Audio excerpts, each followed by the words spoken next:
Hello friends, मेरे channel पर वापस आपका स्वागत है। और आज हम बात करेंगे conditions of consumer equilibrium using marginal utility analysis. और इसमें हम पढ़ेंगे in case of two commodity वाला, टू कमोडिटी का केस पढ़ेंगे, क्योंकि हम पिछली वाली वीडियो में सिंगल कमोडिटी का केस पढ़ चुके हैं, जिसमें मैंने ढंग से बताया कंज्यूमर इक्विलिब्रियम के बारे में बताया मैंने, marginal utility divided by marginal utility upon of X upon P X is equals to M U M वगैरह मैंने सिंगल कमोडिटी के इक्विलिब्रियम के केस बताए हैं। तो अगर आपने वाली वीडियो नहीं देखी है तो आप पहले जाके वाली वीडियो देख लीजिए, ताकि आपको कॉन्सेप्ट समझ में आ जाए और इस वीडियो में कॉन्सेप्ट समझने में आपको कोई प्रॉब्लम नहीं हो। और साथ ही साथ अगर आपको मेरी वीडियोस पसंद आती हैं तो मेरे चैनल को शेयर करें और मेरे चैनल को सब्सक्राइब करें, वीडियोस को लाइक करें और वॉच करें पूरी, ताकि आपको कॉन्सेप्ट पूरी तरह से समझ में आ जाए। तो इस वीडियो में सबसे पहले स्टार्ट करते हैं हम condition of consumer equilibrium using marginal utility analysis in case of two commodity. तो मैंने अपनी पिछली वीडियो में बताया है, मैं आपको कॉन्सेप्ट थोड़ा सा वापस फिर समझा दे रहा हूँ। मैंने अपनी पिछली वीडियो में बताया कि कंज्यूमर इक्विलिब्रियम क्या होता है। कंज्यूमर इक्विलिब्रियम वो होता है जब कंज्यूमर का सेटिस्फैक्शन उसकी गिवन इनकम से जो अपना खर्च करता है वो इनकम कोई भी कमोडिटी पे है, उसके कंजम्पशन पे कमोडिटी के, तो उसे जब सबसे ज़्यादा सेटिस्फैक्शन मिल जाता है उसके कंजम्पशन पे, उसे क्या बोलते हैं हम, कंज्यूमर इक्विलिब्रियम वाला स्टेट बोलते हैं। तो कंज्यूमर इक्विलिब्रियम दो चीज़ों पर डिपेंड होता है, एक तो कंज्यूमर की एक्सपेक्टेड सेटिस्फैक्शन पर डिपेंड होता है, और एक दूसरी चीज़ क्या है, प्राइस पेड पे, मतलब वो कितना पैसा पे कर रहा है और उसे कितनी सेटिस्फैक्शन मिल रही है। तो इस चीज़ पर डिपेंड होता है क्या, कंज्यूमर इक्विलिब्रियम डिपेंड होता है। तो मैंने अपनी पिछली वीडियो में ये भी बताया है मार्जिनल यूटिलिटी ऑफ एक्स क्या होता है, मतलब एक्सपेक्टेड सेटिस्फैक्शन, जो भी उसने एक्सपेक्ट किया था सेटिस्फैक्शन, वो सेटिस्फैक्शन मिला है कि नहीं मिला उसे उस कमोडिटी को कंज्यूम करने से। और पी एक्स मतलब प्राइस हो गई कमोडिटी की। तो आप जैसे मानिए मूवी जाते हैं, तो अब बोलते हैं ना, कोई बहुत अच्छी मूवी देखी आपने, तो बाहर आके बोलोगे आपकी भाई पैसे वसूल हो गए मेरे पूरे। तो यही चीज़ है कि आपको मिलने वाली जो सेटिस्फैक्शन, आपको मिलने वाली जो यूटिलिटी है उस कोई कमोडिटी को कंज्यूम करने से, कोई कमोडिटी को कंज्यूम करने से आपको जो मिलने वाली यूटिलिटी है वो किसके बराबर हो गई, प्राइस के बराबर हो गई। तो आपको क्या हो गया, कंज्यूमर इक्विलिब्रियम अटेन हो गया, मतलब आपको मैक्सिमम सेटिस्फैक्शन मिल गई उससे। तो इसमें हम पढ़ेंगे कंडीशंस ऑफ कंज्यूमर इक्विलिब्रियम में, आपको मैं समझाऊँ in case of two commodities क्या होता है। तो कंज्यूमर क्या है, अपनी पूरी इनकम जो है, जो उसकी भी इनकम है गिवन, वो या तो एक कमोडिटी पे खर्च कर सकता है, एक कमोडिटी पे स्पेंड कर सकता है जो भी उसकी पूरी इनकम है, या एक से ज़्यादा कमोडिटी हुई या दो कमोडिटी पे खर्च कर सकता है। तो सिंगल कमोडिटी तो मैं बता चुका। तो इस वीडियो में क्या पढ़ेंगे हम, in case of two commodity वाला। तो इसमें क्या है, कंज्यूमर अपना इक्विलिब्रियम कब अटेन करता है, जब मार्जिनल यूटिलिटी, जो एक्सपेक्टेड सेटिस्फैक्शन है एक्स से मिलने वाला, और जो प्राइस है एक्स की, और जो मार्जिनल यूटिलिटी ऑफ वाई, मतलब एक्सपेक्टेड सेटिस्फैक्शन है वाई से मिलने वाला, और उसकी प्राइस वाई की कमोडिटी की प्राइस किसके बराबर हो, ये दोनों मार्जिनल यूटिलिटी ऑफ एम, मतलब marginal utility in term of money. इसका फॉर्मूला क्या है, M U X upon P X या M U Y upon P Y. ये तो कमोडिटी है, जो भी आप लगाना चाहें वो लग जाएगा। तो ये क्या कहता है कि कंज्यूमर अपने स्टेट ऑफ इक्विलिब्रियम में कब होगा, जब utility per rupee obtained by the consumer from good X and good Y should be equal to marginal utility of money. तो ये कह रहा है कि जब ये और ये दोनों बराबर होंगे, और दोनों बराबर होकर किसके आ जाएंगे बराबर, मार्जिनल यूटिलिटी ऑफ मनी के बराबर हो जाएंगे, तो क्या होगा, कंज्यूमर अपने स्टेट ऑफ इक्विलिब्रियम में होगा। और दूसरा वाला क्या कहता है कि जब इन दोनों का रेशियो, इसका और इसका रेशियो बराबर होगा, या आप इसको ऐसे भी लिख सकते हैं, इस वाले को आप ऐसे भी लिख सकते हैं, marginal utility of X upon marginal utility of Y किसके बराबर होंगे, price of X upon price of Y के बराबर होंगे, तब क्या होगा, कंज्यूमर स्टेट ऑफ इक्विलिब्रियम में होगा। तो ये क्या कहता है कि कंज्यूमर अपने स्टेट ऑफ इक्विलिब्रियम में तब होगा जब ratio marginal utility of x और मार्जिनल यूटिलिटी ऑफ वाई का जो रेशियो है वो किसके बराबर हो, उनके प्राइसेस के रेशियो से, मतलब P X upon P Y के बराबर हो। यहाँ पर हम क्या मानते हैं, एम यू एम क्या है, 1 है, एम यू एम क्या है, 1 है।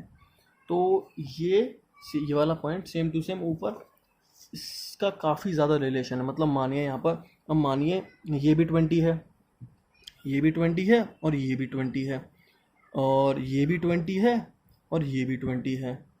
तो यहाँ पर क्या हो गया, 20 डिवाइड बाई 20, 20 डिवाइड बाई 20, 1 1 आ गया, 1 इज इक्वल्स टू 1। तो यहाँ पर ये क्या हो गया, मार्जिनल यूटिलिटी ऑफ मनी क्या हो गया, यहाँ पर भी 1 ही हो गया। और इसमें देखिए अगर हम इस वाले पॉइंट से देखें, अगर marginal utility expected satisfaction x commodity से मिलने वाला कितना है 20, और ये क्या है मार्जिनल यूटिलिटी ऑफ वाई कितनी है 20, 20 डिवाइड बाई 20, और ये क्या है प्राइस में मानिए 20/20 हो गई, तो ये क्या हो गया 1 आ जाएगा।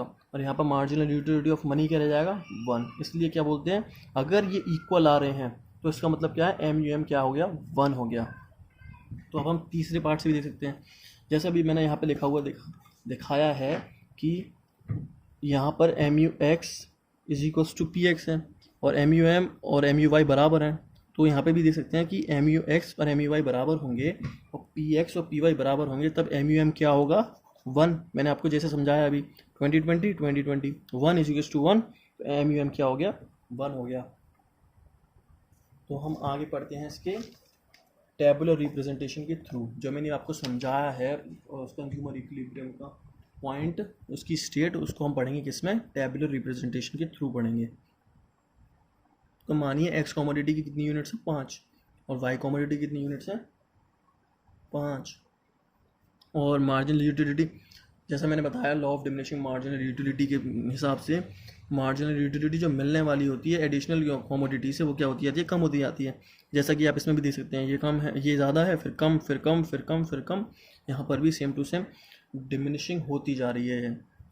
प्राइस क्या है कांस्टेंट रहती है, क्यों, क्योंकि अजम्पशन करा जाता है कि प्राइस क्या है कांस्टेंट, जब law of diminishing marginal utility क्या करता है ऑपरेट करता है। तो यहाँ पर ये प्राइस कांस्टेंट है, ये भी कांस्टेंट है। तो अभी मैंने आपको बताया है MUM का फॉर्मूला क्या होता है, एक तरह से MUM = MUX अपॉन PX, या X की जगह जो लगाना चाहे वो लगा सकते हैं। तो यहाँ पर ये क्या है MUX in term of rupee, मतलब क्या हो गया, इसको हम MUM ही बोलेंगे एक तरह से, इसको हम MUM ही बोलेंगे एक तरह से, ये फॉर्मूला होता है। तो MUX divided by PX 100 divide by 10 10 आ गया, 80 डिवाइड बाई 10 8 आ गया, 60 डिवाइड बाई 10 6 आ गया, ऐसे ही 4 और 2 ऐसे ही आ गए। यहाँ पर भी देखिए, यहाँ पर भी MUM ही है ये, तो यहाँ पर MUY डिवाइड बाई PY, तो ये क्या हो गया 24 divide by 2 12, 22 divide by 2 11, 20 divide by 2 10, तो ऐसे करके ये हो गए। तो अब आप देख सकते हैं कि कंज्यूमर इक्विलिब्रियम कब कब बन रहा है, जब मैंने बताया देखिए यहाँ पर क्या है, यहाँ पर MUX क्या है हमारी 10 है, और MUY क्या है, Y क्या है हमारी, यहाँ पर भी 10 है, यहाँ पर और यहाँ पर 10 है। तो ये क्या हो गया, ये एक हो गई कंज्यूमर इक्विलिब्रियम की स्टेट हो गई। मैंने जब सबसे नीचे बताया आपको भी ऐसे कि यहाँ पर MUX = MUY हो तो कैसी स्टेट होती है कंज्यूमर इक्विलिब्रियम की। ओके, तो मतलब ये हो गई कंज्यूमर इक्विलिब्रियम की स्टेट। और एक और सिचुएशन सेम अराइज हो रही है यहाँ पर MUX क्या है 8 है, और यहाँ पर भी MUX क्या है 8, MUY क्या है 8 है, तो यहाँ पर भी कंज्यूमर इक्विलिब्रियम की स्टेट अराइज हो रही है।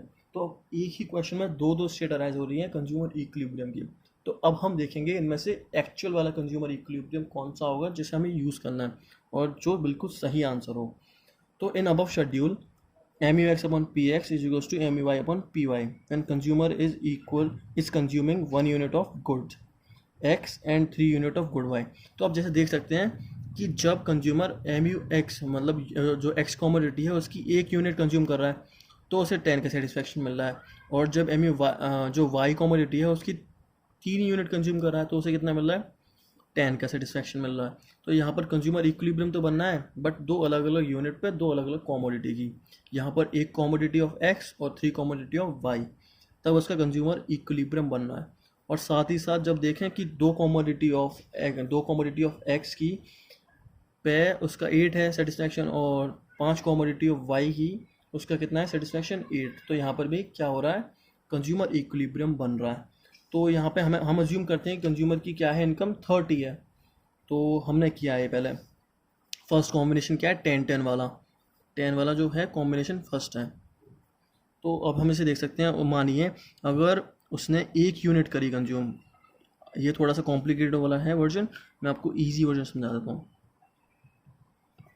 उसने एक यूनिट कंज्यूम करी ऑफ एक्स, एक 1 unit of x eight ₹10 per unit, मतलब कितनी हो गई 10 रुपीज़ की उसने यूटिलिटी मिल गई। और मानिए इसने कितनी करी 3 यूनिट्स ऑफ